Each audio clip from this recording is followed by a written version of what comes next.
Estamos de volta com Conversas Cruzadas aqui na TV Com. Hoje nós estamos discutindo o forte calor dos últimos dias, não só em Santa Catarina e no Brasil, mas em linhas gerais no mundo também. A situação é cíclica e está interligada, pode interferir diretamente uma região na outra. Leandro, nós acompanhamos em detalhes, muita gente acompanha em detalhes essa crise hídrica em São Paulo. E aí nós já fizemos alguns programas, falamos sobre isso, mas eu queria te ouvir um pouco sobre essa questão também. A possibilidade de que nós vivamos uma situação dramática assim aqui em Santa Catarina também. Pergunto isso pela questão do ciclo, né? Nós temos uma condição muito... um ciclo fechado em várias partes do Brasil. Nós temos o aquífero Guarani aqui, por exemplo, que também tem em São Paulo, mas São Paulo não dá conta. Aqui será que dá? A gente tem condições climáticas que nos encaminhem para uma preocupação, para um drama como esse no futuro, aqui na nossa região? É uma pergunta difícil de responder, né? Porque aqui no sul do Brasil a gente tem uma característica um pouquinho diferente e ao nosso favor, que a gente tem uma distribuição de chuva ao longo do ano, né? A gente aqui não tem uma estação chuvosa ou uma estação seca, como muitos pontos do Brasil ou boa parte do país tem esse tipo de comportamento. E isso é um pouco ao nosso favor, né? A gente tem a troca de sistemas meteorológicos, o inverno tem uma característica, o verão tem outra, mas tanto um quanto o outro sempre traz chuva para o nosso estado, às vezes ora pelo oeste do estado, ora pela parte mais do Rio Grande do Sul, mas a gente tem essa característica. Então a gente tem mais, vamos dizer assim, recursos da onde vir essa água da chuva e isso nos ajuda bastante. Nós no sul do Brasil somos a região que dividimos o inverno e o verão por temperatura, né? Onde nós dividimos o inverno para frio, o verão para calor. Na maior parte do país eles dividem as duas estações por chuva e não chuva, né? Período seco e período chuvoso. Período chuvoso, verão, período seco, o inverno. Então, no caso ali de São Paulo, principalmente a parte mais ali do Cantareira, a parte mais norte de São Paulo, tem muito isso. Então, eles têm que obrigatoriamente ter um bom volume de chuva ao longo do verão. Se isso não ocorre, ele tem uma dificuldade muito grande para até chegar à estação do outro ano, para que esses volumes de chuva voltem a acontecer. E São Paulo não é um dos estados que tem tanto isso, porque tem a parte mais sul do estado que tem um pouco a característica nossa aqui, tem uma boa distribuição de chuva. Mas aí, entrando pelo centro-oeste brasileiro, entrando um pouquinho para dentro de Minas Gerais, tem um pouco esse problema. Então, respondendo a tua pergunta, nós aqui temos períodos de estiagem, nós temos períodos secos, nós temos secas na história de Santa Catarina, né? Principalmente durante o verão, dependendo da situação meteorológica, El Ninho, Laninha da vida, a gente pode ter o agravamento de uma das características do verão, que é a diminuição dos volumes de chuva, né? E então, baseado em pesquisas, nessa parte até de mudanças climáticas, né?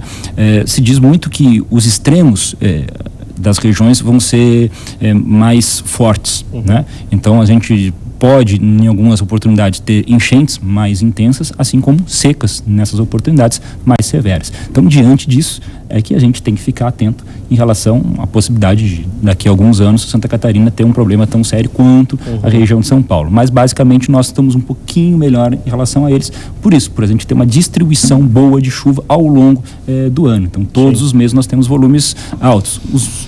Os meses mais secos, entre aspas, seriam meses com 100 milímetros de chuva, que é uma boa quantidade, enquanto os meses mais chuvosos vão para 200, 300 milímetros, principalmente no oeste do estado. Então a gente tem um pouco essa vantagem em relação ao sudeste brasileiro, nordeste brasileiro, interior do nordeste, principalmente. Acho que mais por isso. A seca no interior do estado nós já acompanhamos, já noticiamos aqui por diversas ocasiões, prejudicando produção, enfim, sobretudo na região oeste de Santa Catarina. Seu Newton, é por aí?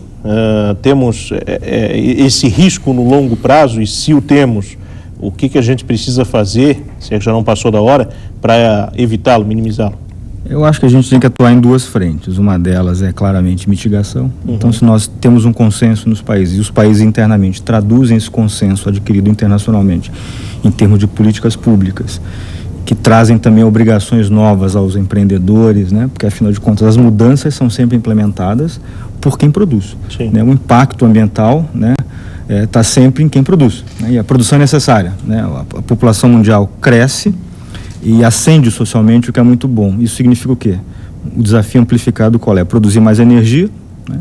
Produzir mais alimentos, ao passo em que as reservas de água estão ameaçadas, porque os ecossistemas estão também, de alguma maneira, prejudicados, né? E há novos fenômenos que se avizinham, como o aquecimento global, que interferem diretamente no ciclo hidrológico. Isso significa, então, disponibilidade e qualidade de água. Sim. Então, o desafio é muito amplo, mas, assim, tem que mitigar o que pode ser mitigado. Agora, tem efeitos que, até independentemente do aquecimento global ter a causa antrópica, humana ou não, já acontecem. Então temos que nos adaptar, até porque o histórico desenvolvimento das sociedades humanas é sempre no sentido de se adaptar às adversidades ou procurar se antecipar a dificuldades, né? As intempéries, as dificuldades climáticas, enfim, dos eventos naturais, sejam eles extremos ou não, né? Então, adaptação é uma coisa muito interessante, é uma vertente interessante e nisso, como o nosso colega aqui do Johnny do Pedra Branca Sim. falou, né? Em termos construtivos, por exemplo, há maneira de se adaptar a isso, né? Aproveitar melhor a insolação, né? Construções com fenestração, né? É possível fazer isso em todos os setores, inclusive o produtivo, especialmente o produtivo.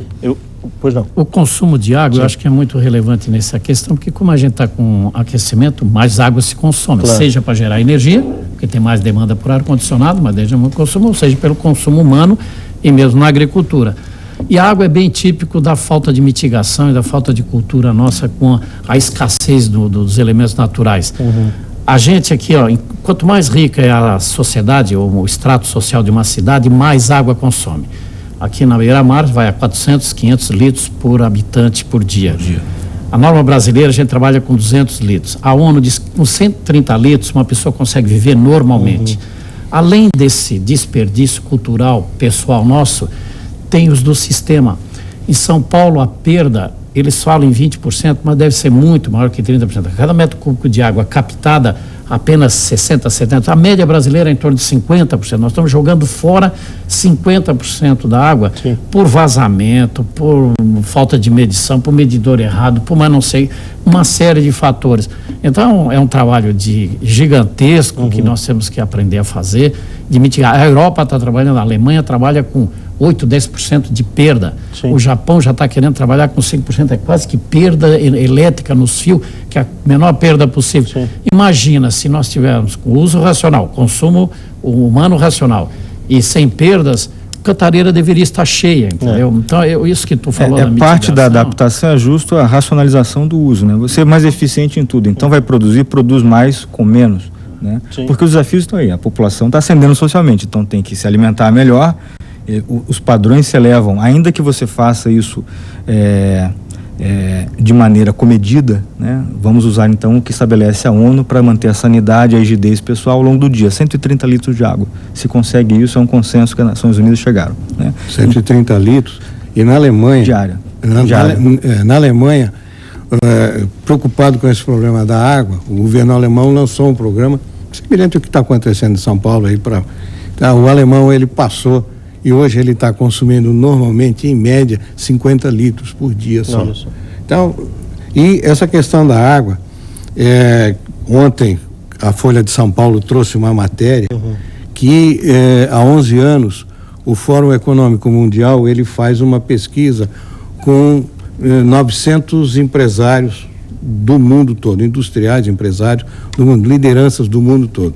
Há 11 anos ele faz essa pesquisa.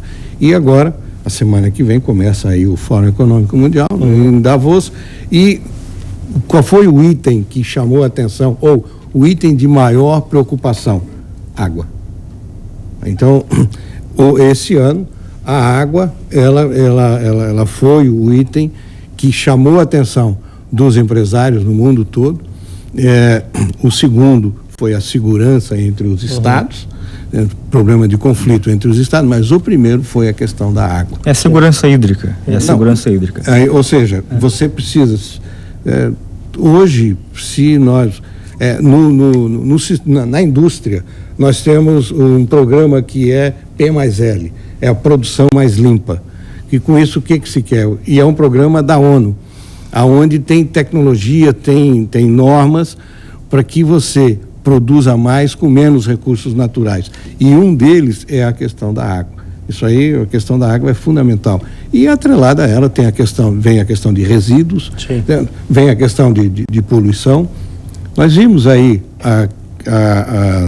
quando iniciou o problema em São Paulo, no final ali em outubro, novembro, o ano passado, São Paulo queria uma parte da água do Rio de Janeiro. Certo? E o Rio de Janeiro disse que não. E houve aquela discussão e foi para a ANA, para a Agência Nacional de Energia. De Águas. Agência Nacional de Água. E aí o que aconteceu? Por que Rio de Janeiro precisava daquela água? Comentou, não, preciso para abastecer a cidade. Não, era para diluir o rio que serve de captação. Por quê? Porque se não diluísse, não tinha capacidade, não tinha condições de tratar a água por problema de poluição. Certo? Que é o que ali, basicamente? Saneamento básico. Infelizmente, nós não temos. Santa Catarina é um exemplo. Florianópolis, índices infelizmente nós temos isso. Isso mostra de maneira assim, muito clara, né? Nós estamos falando de aquecimento global, de temperaturas médias mais altas do planeta, e o Puchalski alertou aqui, deu relevo a um dos efeitos prováveis, né? Uma vez que a mudança global do clima se materialize como tal, né? Que é você exacerbar os extremos. Então você imagina a dificuldade que já é hoje no âmbito do sistema técnico legal brasileiro, que é a Política Nacional de Gerenciamento de Recursos Hídricos, dirimir, resolver conflitos pelo uso da água. Né? Porque a água não vai acabar da face da terra. A água é um recurso que existe e vai sempre existir. A questão é como ter acesso à água e à água de qualidade. Né? Então, por isso que eu até relativizo um pouco os 50 litros lá que os alemães consomem. Pode ser um pouco mais, entendeu? É questão de usar e de cuidar dos seus mananciais. Né? Agora, você imagina, então, num desafio amplificado em que os extremos se exacerbam, de secas e enchentes, dado que a população majoritariamente urbana, por exemplo, e as bacias urbanas não drenam, você não capta água de chuva, enfim, então todos os problemas advindos dos eventos extremos, né, que é muita intensidade de chuva num período curto de tempo no ambiente urbano. Imagina então gerenciar a qualidade e o acesso da água num ambiente assim, num contexto desses, né? Então isso mostra como a questão da água, da segurança hídrica, né, é difícil. Bem a propósito disso, tem um grupo das Nações Unidas que chama UN Water, né, que é o grupo reúne várias agências especializadas da ONU que tem mandato no tema da água, e 2 anos atrás eles publicaram um relatório global, que é como, para a questão da água, é como os relatórios do IPCC para a questão do clima, né? Que significa, o título desse último relatório foi Gerenciando a Água sob Incertezas. Sim. Que são climáticas, né? São econômicas, são demográficas. E a questão fundamental é que o mundo, a partir de 2000, se urbanizou. Até o ano 2000, nós éramos uma sociedade rural. Sim. De lá para cá, 51% da população hoje já mora em cidades. O Brasil, 80%. E até 2030, 2050, 70% da população vão estar morando em 2, 3% da área da terra e não vão estar perto da água. Então a questão da água, até pela urbanização, se agrava. E imagina agora também que a São Paulo não está medindo as consequências para a cidade de São Paulo econômica, essa falta de água a longo prazo. Quantas pessoas... eu acho que para o Brasil até vai ser bom, que vai distender o econômico, vai descentralizar a geração de riqueza. São Paulo vai perder a médio prazo. Claro. Vai perder. O sujeito já tem problema de segurança, problema de mobilidade. E agora problema de água, ele começa a se, vou para o interior, vou para outras capitais, vai ter uma repercussão a médio prazo. Vai perder competitividade. Vai perder competitividade. Um outro assunto importante nessa questão da água, que eu vejo, você está falando na urbanização, né? É a questão da impermeabilização das cidades. Eu vou pedir para que a gente fale disso daqui a pouco, que eu vou chamar um intervalo. Antes vamos ouvir o Leandro, mas eu tenho uma pergunta justamente sobre isso, né? Porque São Paulo tem esses dois extremos. Quando é a seca, é a seca. Agora, quando chove, é a enchente. Então, vamos entrar nessa temática daqui a pouco, só antes vamos ouvir o Leandro antes do intervalo. Não, é só indo nessa linha que vocês estavam comentando, é porque se tem essa discussão, né, de que essas mudanças, esse aquecimento global que vai por consequência trazer mudanças climáticas, pode ser a ação do homem, um ciclo natural da Terra, e tem essa discussão em termos científicos, alguns pesquisadores vão por uma linha, outros vão por outra. Mas, meteorologicamente, a gente tem registros de secas, por exemplo, no estado de São Paulo, em anos para trás, né?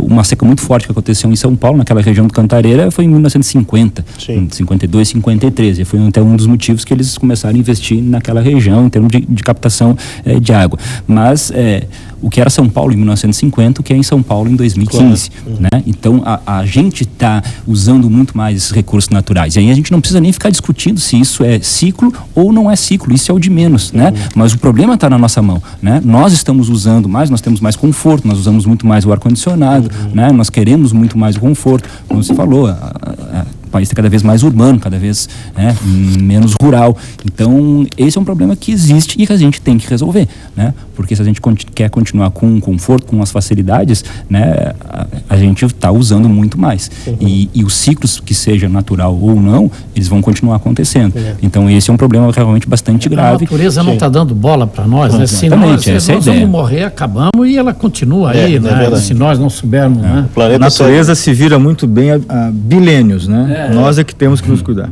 Estamos aí há centenas de anos, né? Vamos fazer o seguinte, vamos para o intervalo, daqui a pouco a gente volta para conversar mais sobre esse assunto e com você também. Até já.